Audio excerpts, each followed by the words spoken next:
আমার প্রিয় ছাত্রছাত্রীরা, তোমরা সবাই কেমন আছো? আশা করি তোমরা সবাই ভালো আছো। আমি কৌশিক স্যার।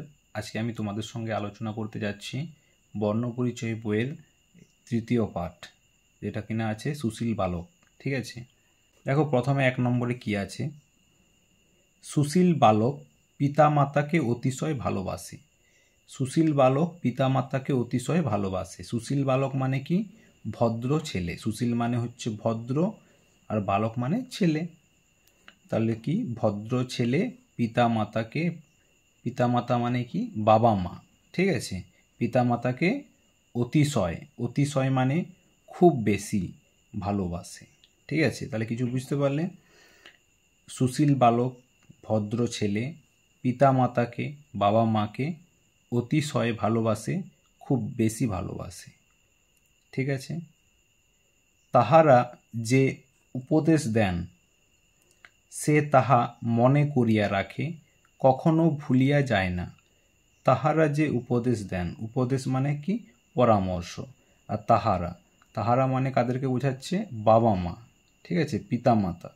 তো বাবা মা যেটা উপদেশ দেন মানে পরামর্শ দেন, সে তাহা মনে করিয়া রাখে, কখনো ভুলিয়া যায় না।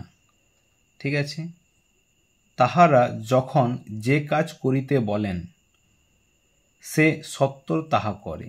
সত্বর মানে কি? শীঘ্রই। মানে বাবা মা যখন যা কাজ করতে বলে তখনই সে খুব শীঘ্রই সেই কাজটা করে ফেলে। যে কাজ করিতে নিষেধ করেন কদাচ তাহা করে না।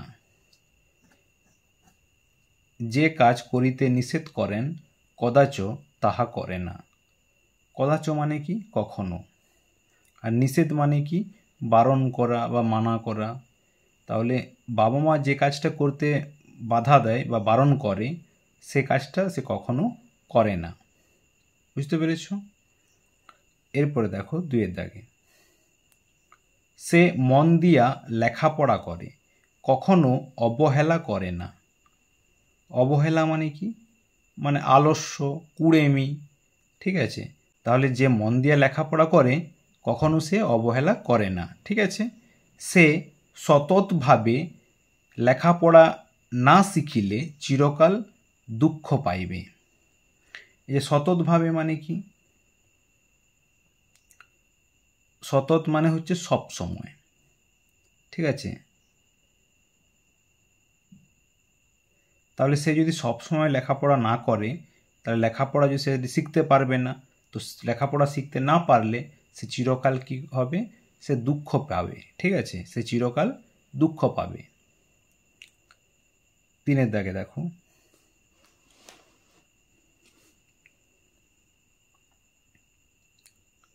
সে আপন ভ্রাতা ও ভগিনী দিগকে বড় ভালোবাসে, কদাচ তাহাদেরও সহিত ঝগড়া করে না, তাহাদের গায়ে হাত তুলে না, খাবার দ্রব্য পাইলে তাহাদিগকে না দিয়া একাকী খায় না। সে আপন ভ্রাতা ও ভগিনী দিগকে বড় ভালোবাসে। ভ্রাতা মানে হচ্ছে ভাই, ভগিনী মানে হচ্ছে বোন। এদেরকে খুব ভালোবাসে। ভাই সে নিজের ভাই বোনদেরকে খুব বেশি ভালোবাসে।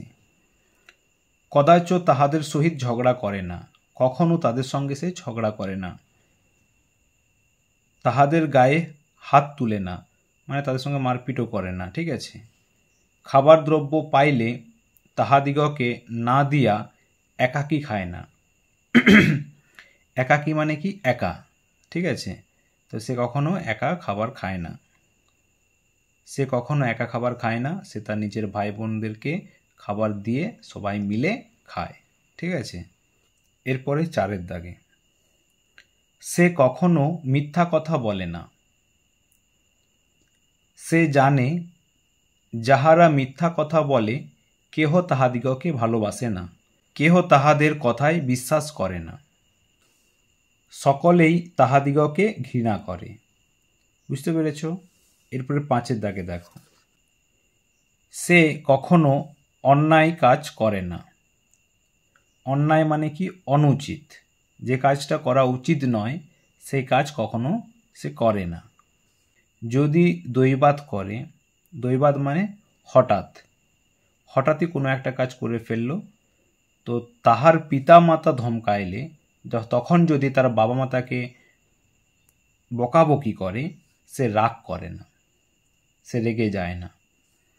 সে এই মনে করে অন্যায় কাজ করিয়াছিলাম, এই জন্য পিতা মাতা ধমকাইলেন, আর কখনো এমন কাজ করিব না। তখনই সে বুঝতে পারলো যে এইরকম অনুচিত কাজ বা অন্যায় কাজ কখনো করা উচিত নয়, তাই সে আর এরকম অন্যায় কাজ সে করবে না। ঠিক আছে, এবারে দেখো 6 দাগে, সে কখনো কাহাকেও কটু বাক্য বলে না, কুকথা মুখে আনে না, কাহারও সহিত ঝগড়া ও মারামারি করে না, যাহাতে কাহারও মনে ক্লেশ হয়, কদাচ এমন কাজ করে না। মানে কি? সে কখনো কাহাকে কটু বাক্য বলে না। কটু বাক্য মানে হচ্ছে কঠোর, যে কথাগুলো খুব কঠোর কথা, সেগুলো সে কখনো কাউকে বলে না। কুবাক্য মুখে আনে না, মানে খারাপ কথাও মুখে আনে না, বলে না। ঠিক আছে, কাহারও সহিত ঝগড়া ও মারামারি করে না, যাহাতে কাহারও মনে ক্লেশ হয়। ক্লেশ মানে হচ্ছে কি কষ্ট হয়। কদাচ কখনো এমন কাজ করে না। ঠিক আছে, বুঝতে পেরেছ? এরপরে দেখো 7 দাগে, সে কখনো পরের দ্রব্যে হাত দেয় না। দ্রব্য মানে কি? দ্রব্য মানে জিনিস। তাহলে সে কখনো অন্যজনের জিনিসে হাত দেয় না। সে জানে না বলিয়া পরের দ্রব্য লইলে চুরি করা হয়। চুরি করা বড় দোষ। যাহারা চুরি করে সকলে তাহাদিগকে ঘৃণা করে। বুঝতে পেরেছ? এরপরে দেখো 8 দাগে, সে কখনো আলস্যে কাল কাটায় না।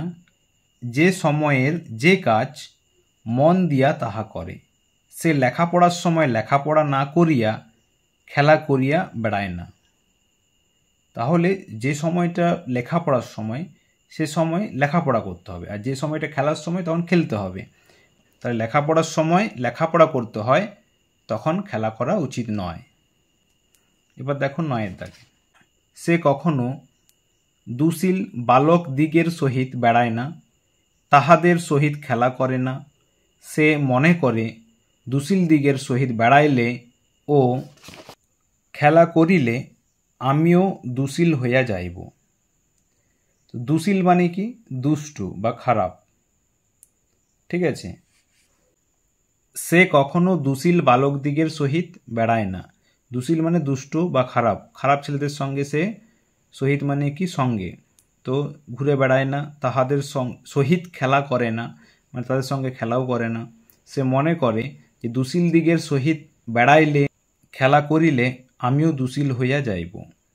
ঠিক আছে, 10 দাগে দেখো লাস্টে, সে যখন বিদ্যালয়ে থাকে গুরু মহাশয় সে সময়ে যাহা করিতে বলেন প্রফুল্ল মনে তাহা করে, কদাচ তাহার অন্যথা করে না। সে কখনো তাহার কথার অবাধ্য হয় না, এই জন্য তিনি তাহাকে ভালোবাসেন। সে যখন বিদ্যালয়ে থাকে গুরু মহাশয়, গুরু মানে কি? শিক্ষক। তাহলে শিক্ষক মহাশয় সে সময়ে মানে ওই সময়ে যাহা করিতে বলেন, মানে যেটাই করতে বলেন, প্রফুল্ল মনে তাহা করে। প্রফুল্ল মানে কি? খুশি, খুশি মনে সেই কাজটা করে। কদাচ কখনো তাহার অন্যথা করে না, মানে অন্যথা মানে অন্য রূপ বা অন্য কাজ করে না। সে কখনো তাহার কথার অবাধ্য হয় না। অবাধ্য মানে কি? কথা শোনে না এমন, এই জন্য তিনি তাকে ভালোবাসেন। ঠিক আছে, বুঝতে পেরেছ? তাহলে আজকের মতো এইটুকুই। তোমাদের সঙ্গে দেখা হবে নেক্সট ভিডিওতে অনুশীলনীর প্রশ্ন উত্তর নিয়ে। ঠিক আছে, আজকের মতো এইটুকুই। টাটা।